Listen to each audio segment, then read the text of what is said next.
Zebra and quagga mussels dramatically alter aquatic ecosystems, and those changes are not reversible. Flathead Lake is extremely vulnerable because it's the most visited lake in Montana by boats from lakes that are invaded by zebra and quagga mussels. There can be as many as 100,000 of these small mussels per square meter. A single female can lay 1 million eggs in her 5-year lifetime. Larvae can stay alive for weeks if they're in water, and the adults can stay alive dry for days.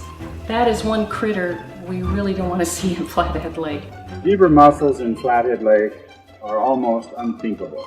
Docks will be covered with it, the water supply will be clogged by them, and they will coat the entire shoreline of Flathead Lake. The mussel shells are razor sharp and cut your feet.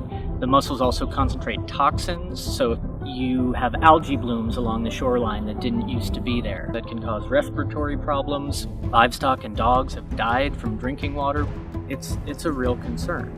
Zebras and quaggas can completely clog a 4-inch pipe so that no water can get through it.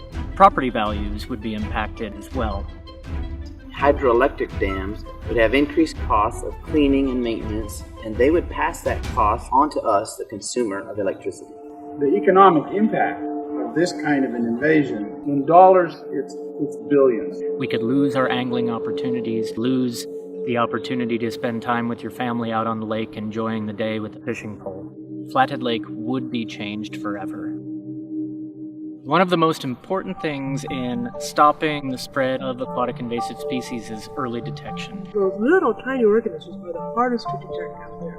How are you going to be able to physically look for zebra mussels in a big lake like Flathead Lake? They're not. So we really need a quick, easy, reliable, affordable way of just checking. Our lab is one of the first to have validated tests for zebra and quagga mussels to help in the fight against their invasion. Water samples are collected in the field with plankton tow nets and arrive here in the lab in a tube like this, and we extract and amplify DNA from zebra mussels just to see if there's any in there. Once we amplify DNA in water sample, we get a plot to show a cluster of points from the water sample from the lake. If we had any positive results from any of the water samples, we would have seen amplification in one of these two regions. It's exciting that we have tests in the lab that are so sensitive, we can detect a few cells in the water from zebra mussels.